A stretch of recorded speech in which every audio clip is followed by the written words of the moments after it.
October, November, I'm not just quite sure.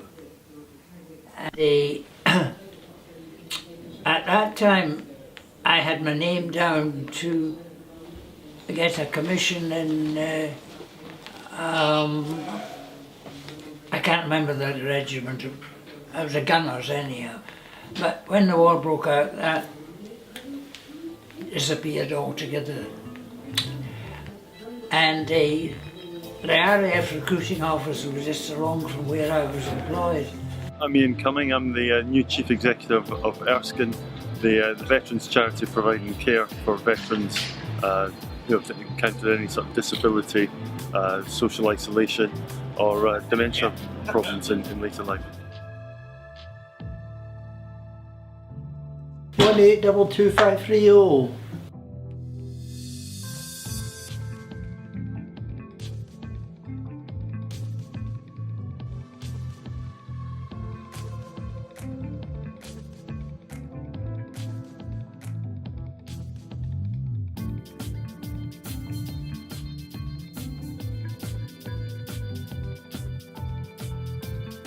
That's what I wanted to go into.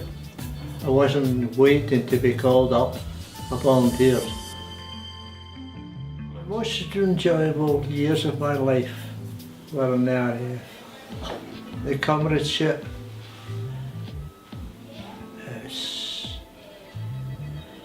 I don't think I could say much more about it. I thoroughly enjoyed it. I had no desire to walk out or anything like that at any time.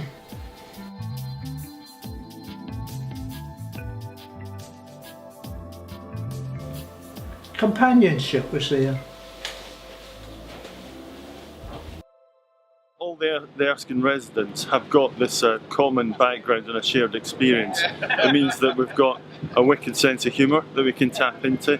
It means that when we go out on activities that involve the military, pipe bands and so forth, then we really can sort of delve into that. It's like a fully immersive music therapy session combined with an old comrades visit. But yeah, I mean that shared understanding of the challenges that people have faced in the past helps us to deal with the challenges that people are facing in the current times. And I went along to see them because I had been, I was in the bank, but in addition to being in the bank, I had been to Glasgow University to take my law degree. I had failed in one subject in September, which meant I didn't get my degree, and meant that I had to sit the subject in the following March. And I was a bit depressed, so I went along to the RAF recruiting place.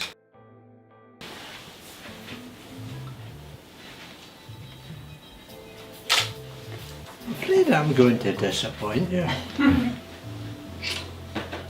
I just know the medals that I got. It's just one of these things, you know. Everybody was getting them. It's just one of these things. It was done, and when it was finished, it was finished. You didn't linger on it or anything like that. My father was an equipment officer, so I said to them that I'd like to go into the equipment section. I was accepted and said I would be called up, and I was called up about November, I think. Report to the Shell, which was a meeting place in the central station. So I reported there, and there was a motley collection of people like myself, young lads, and a sergeant. He said, right, you're in charge of this contingent. So we got on board the car and arrived at this recruit centre in Padgate, Warrington. May 45, That was 7 o'clock in the morning, and the aircraft number, and it was a trainee pilot, flight officer, Hennity, and How many hours did you were you up?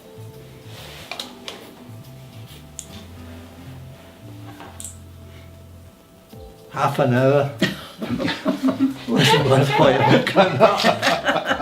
Well, let's look for one that's got more time in it. In my day, looking back, it was an excellent education. It wasn't just the things that you learned to do, but it was the people that you met. London, Barra Boys, quite a number of them, an operatic singer, wrestlers, boxers, you name them, they were all recruits at this Padgate. And I was there for a month. Wonderful mod. Just to, oh no, I'll let you hold it. There we go. It's liable to fall apart. No, yeah, I'll hold it, I'll hold it. There, mid-upper turret. I decided How did I you? wanted to be a mid-upper gunner. You could choose where you you could sat. choose. I don't know whether that was common practice or not, but as far as I was concerned, you want to be a gunner mid-upper, aye, fine. There was that. Oh. You were given that choice. You decided what you wanted to do, not what the powers that be wanted. You, because you were the one that were going to be doing it, not them. I was posted to RAF Cranwell, which was the headquarters of the flying training school. And my first job there, believe it or not, everybody at that time thought that the parachutists would be arriving from Germany at any moment. So my first job there, apart from being on the course, was to patrol the perimeter of the airfield and book in at various places to say everything was all right. And I did that for a week during the night. Having been to Cranwell, I was then so far educated in equipment, but I was transferred back to Padgate of all things. And I was there perhaps for a year. The RAF regiment was started whilst I was there. And I thought, oh well, I'll volunteer for a commission in the RAF regiment. So I was sent then to a butler's camp in Yorkshire for training for a commission in the regiment.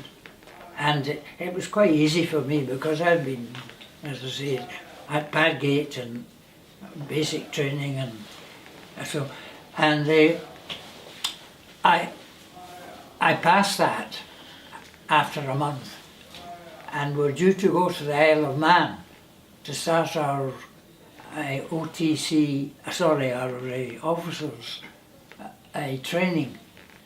And for some reason or other, there was a problem. We were told that the place in Isle of Man we were going to had been burned down. And I was getting a bit browned off with this. So I said to my officers, I would like to have another go at becoming an RAF equipment officer. So that was arranged, and I started in a training course at Cosford in Birmingham, RAF Cosford, until finally I passed everything and became an officer. Erskine's famous for high quality That's me. sector leading nursing care to older more frail veterans. The fact is that veterans of any age can encounter challenges. One of the biggest challenges that younger veterans of working age can encounter is leaving the service and then suddenly finding themselves encountering some challenges and reintegrating into civilian life. And as a result of that, some of them can become very socially isolated. They can begin suffering from depression. Occasionally they can also be dealing with the challenges of post-traumatic stress disorder, which leaves them feeling very alone in a new world which they've not entirely reintegrated into. We don't believe in a stick and plaster approach to our work. We like to support people to actually start chapter 2, chapter 3 of their lives. A really good example of that is John, our front door receptionist. He's an RAF regiment gunner for some 22 years. He also lives in some of the family accommodation that we provide for veterans, and of course we've now employed him. Corporal John Bogan, A82 13913. I joined the RAF in 1983. I was 22 years of age at the time. I had a wife and 2 children. I was in a place called Castlemalt in Glasgow. I didn't want to bring my kids up there, so I joined the RAF. I joined the RAF regiment. I left basic training on the 12th of July 1983, and I was on the streets of Belfast on the 13th of July 1983, the next day. And a bit of a shell shock, but you get used to it. Done 3 years in Cyprus, and I went to RAF Greenham Common for 3 years, working alongside the Americans. After 3 years of that, I left the closed Greenham Common down, and I was posted to GDT section at RAF St Morgan. I ran my 3 years at RAF St Morgan on GDT side, and then I was posted back to Akrotiri. I was at Lehman for about a year and a half, 2 years. I had very bad problems with my back, my knees, my ankles, and I was forced to remuster.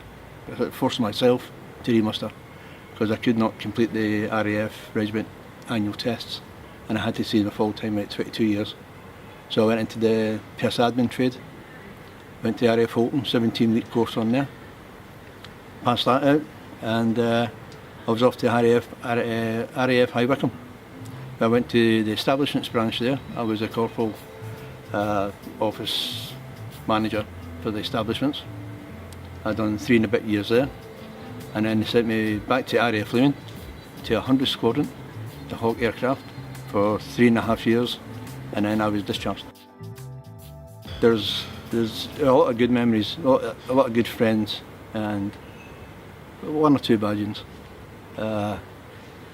I lost my daughter in RAF Akrotiri. She was 11 months old. She got meningitis, and we got her back to the RAF. Is it Hernlow, the Children's Hospital? It's just outside Kinsland. Got her back there. By the time we got her back, she'd gone. And it was just a matter of days, and that really still sticks.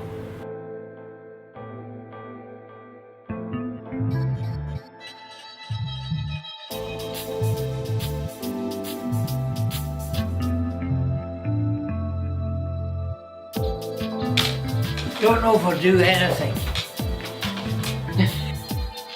40, 18. I was a day off walking to Queen Street, and I saw an advertisement for the RAF regiment. I thought that's the sort of thing I should be doing. That's me in 1943, aged 18. Oh well, I'm very lucky. I'm very fond of food, and I can eat everything. 1, I would say comradeship. 2, strict but not regimental. I think the RAF made me determined right from the start. Our CEO out in Nairobi decided to get married and invited all the RAF boys to it. Enough said.